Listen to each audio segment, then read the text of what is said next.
अस्सलाम वालेकुम जी। आज का हमारा टॉपिक है क्वार्क्स के बारे में। अब तक हम जो एलिमेंट्री पार्टिकल पढ़ते आ रहे हैं तो समझे कि बुनियाद तक पहुंच के पढ़ते पढ़ते तो उनमें सबसे ज्यादा जो बेसिक कह लें बिल्डिंग ब्लॉक होगा मटेरियल में वो क्वार्क शुमार किया जाता है। तो देखते हैं कि क्वार्क्स क्या होते हैं, कितनी तरह के होते हैं, इनके चार्ज का क्या है, क्या इनके क्या स्पिन वगैरह सारे मामला देखते हैं। तो जो लेप्टॉन्स हमने पढ़े वो ट्रूली एलिमेंट्री पार्टिकल थे कि हमें चूंकि उनके इंटरनल स्ट्रक्चर भी नहीं पता था, हमने उन्हें पॉइंट पार्टिकल के तौर पे लिया क्योंकि उनका साइज जो है वो हम इतना छोटा है कि मेजरेबल ही नहीं किया जा सकता, उनके इंटरनल स्ट्रक्चर नहीं देखा जा सकता और वो तादाद में भी थोड़े होते हैं। ठीक है, और उनको मजीद यानी उससे छोटी चीजों में तोड़ना मुमकिन नहीं होगा। ये तो लिप्टॉन के बारे में बता, जैसे इलेक्ट्रॉन की हम बात कर रहे थे, पाइऑन की बात कर रहे थे, तो ये उसमें शुमार हो जाएगा। मगर जब हम बात करते हैं हेड्रॉन्स की, हेड्रॉन्स में दो चीजें आ जाती हैं, बरियॉन्स और मीजॉन्स। तो वो बुनियादी तौर पे कम्प्लेक्स पार्टिकल होते हैं, उनका जो साइज और स्ट्रक्चर होता है। अब हमने लास्ट जो लेक्चर पढ़ा एट फोल्ड वे, वो बताता है कि जो हेड्रॉन्स यानी जैसे मैंने कहा ब्रियॉन्स और मेजॉन्स, वो आपके पास मोर एलिमेंटल स्ट्रक्चर यानी रखते हैं, यानी कि आपके पास एक जो वेल सैंपल है उसमें 100 हेड्रॉन्स होंगे जो 1960 में डिस्कवर किए गए। फिर हेड्रॉन डिके हो जाता है दूसरे हेड्रॉन्स के अंदर और बहुत सारे तरीकों के साथ। तो इससे ये पता चला, एक मॉडल दिया गया जिसे क्वार्क मॉडल कहते थे, जेलमैन और जॉर्ज वेग ने इंडिपेंडेंटली।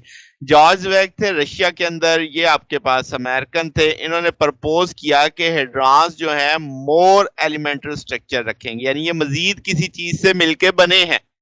तो अब अकॉर्डिंग टू मॉडल क्या था कि हेड्रॉन जो होंगे वो कंपोजिट होंगे सिस्टम में, जिसमें दो या तीन आपके फंडामेंटल कॉन्स्टिट्यूएंट्स होंगे जो उनको क्वार्क का नाम दिया गया। तो ओरिजिनल जो क्वार्क मॉडल था उसमें तीन बुनियादी तौर पे क्वार्क रखे गए जिनका नाम अप डाउन और स्ट्रेंज था।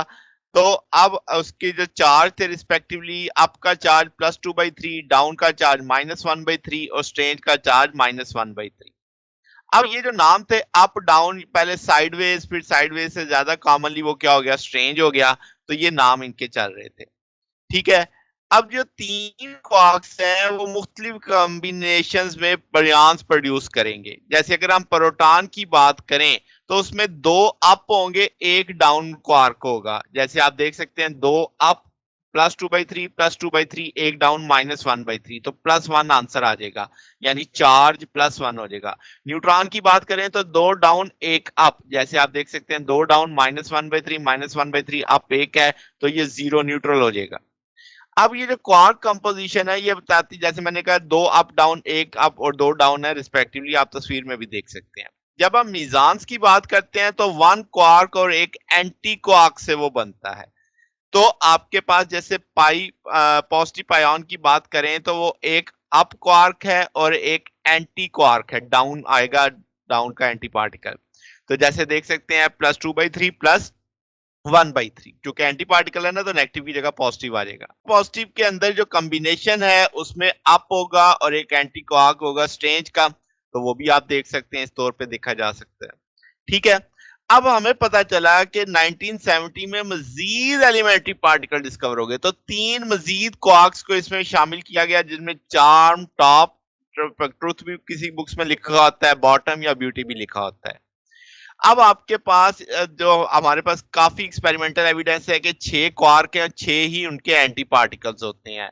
तो जो आपने बुनियादी तौर पे ग्रुपिंग की थी लेप्टॉन, क्वार्क्स, फोटॉन और ग्रेविटॉन, ये ट्रूली एलिमेंट्री पार्टिकल्स में ग्रुप किया जाता है, यानी लेप्टॉन्स भी आपके ट्रूली एलिमेंट्री पार्टिकल्स हैं जिनका मजीद छोटा मुमकिन नहीं है, क्वार्क का भी, फोटॉन का भी और ग्रेविटॉन का भी।